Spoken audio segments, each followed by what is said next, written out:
1 against the Toronto Money Leafs. Money, cash, money. We can buy anything we want. I'd like a Babcock. I'd like a redundant contract to fix Clarkson. Stamkos. Ooh, spoiler alert for the off-season. So Penguins come out just like in the last game. We come out with a huge amount of jump.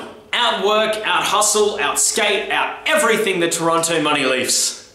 Except for money, they out-money us. But outside of bank accounts, we win. Malkin scores the first goal off one of the first shots of the game. I think it was about the 3rd or the 4th. Bernier does not look comfortable on those first shots. He's really scared early on in games and just completely open. Do we think Bernier letting in an early goal is just like Goldberg, scared of the puck? But here it comes, he was supposed to... And really, there just wasn't a lot of room for Malkin to score, and yet he managed to because Bernier was just out of position. The first line after this did look better for at least the first period, however their scoreless woes continue with Sidney Crosby yet again not getting a point. I apologise, this is somewhat my fault because I picked him up in my fantasy team.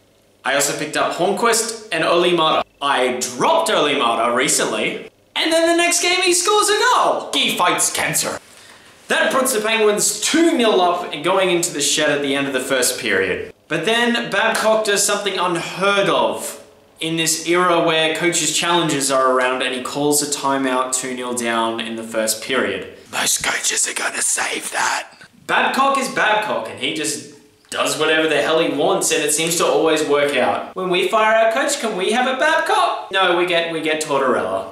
Jake Gardner and Nazem Kadri get the assists on this goal, and both of those players, boy, they're looking good. Jake Gardner is just become a huge up and up. I actually picked him up my fantasy team. He's the one player that's not a giant jinx at the moment. And Nazem Kadri is starting to become that first-line centre that they always wanted.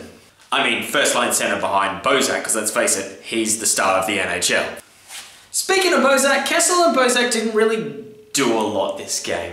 Do you think Bozak and Kessel at the start of the game during the warm-up skate hugged in the middle of the rink? I missed you too, bro. Don't ever leave me again. Second period rolls around, even though the score stays at 2-1 for the rest of it, there were some decent things that we can pick up on. Number 1, refs hate Plotkanov. I think it's because he's Russian. For whatever the reason, they do not like Plotkanov. There was probably 2 or 3 calls that could have been made against him, and then one really dodgy call that was made on him. Pollock for the Money Leafs just looks like a caveman with a stick, and he just swings it around. I think he got 2 high sticking penalties just by... Pollock, stop! Pollock, stop! The rest of the game was a microcosm of thus far what we've got to enjoy this season as a Pittsburgh Penguins fan. Our power play is in absolute disarray, going 0 for 17. Fleury, on the other hand, has been really, really good early on. Whether he'll be able to keep that up all season, by the way, he hasn't missed a game yet, is another story. A lot of our players look extremely out of sorts and just don't look like themselves. And Bo Bennett missed the game because he's injured, and we've won 2 in a row. Whether that's just because we're like, no, it's business as usual.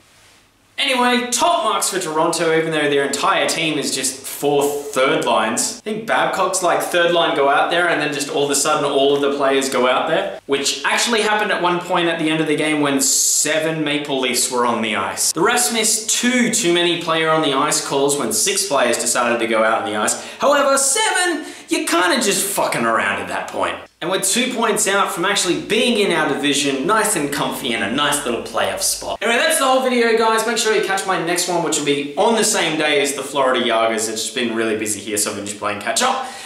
Hit that like button if you did like this video. Hit that sub button as well if you haven't already subbed. And comment down below, where do you think the Penguins are at? Do you think they make playoffs? I know it's a bold prediction this far out, but yeah, might as well have some fun with it. Anyway, thanks guys, bye.